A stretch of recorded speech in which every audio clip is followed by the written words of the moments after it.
Euskaraldia egitasmo interesgarria da hizkuntza ohiturak astintzeko, une eta toki berriak sortu eta erabilera sustatzeko.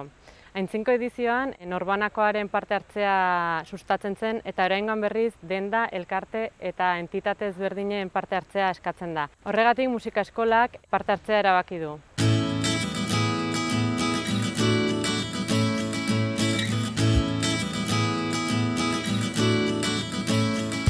Eskolan batez ere euskaraz funtzionatzen dugu. Klaseak euskaraz ematen dire eta hizkuntza nagusia euskara da.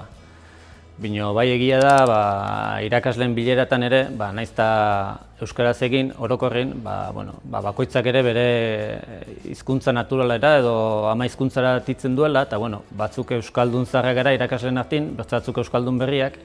Eta batzutan irakasleen arteko komunikazio ere gaztelerak badu bere presentzia, eta harigune nagusi bat izan da irakasleen arteko komunikazioa eta bilera horiek, erabat euskaraz izatea. Hori izango litzake gure erronka nagusia. Eta gero baita ere izaten da batzutan zenbait batez ere ikasle heldurekin, kanpoko ohiturengatik edo gaztelerak ere bere presentzia duela eta bertza harigune bat ikasle heldu horiekin, klase guztiak euskaraz izatea.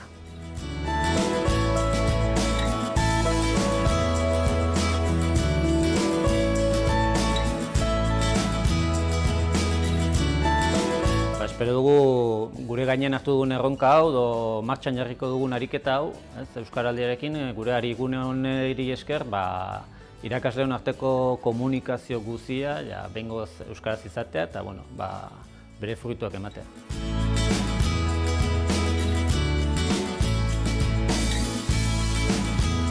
Gure aldetik, Bortziritako enpresa, erakunde eta elkarteak euskaraldian parte hartzera animatu nahi dugu, eta batez ere erakunde publikoak. Bada zeregina euskaraz bizitzea posible izan dadin.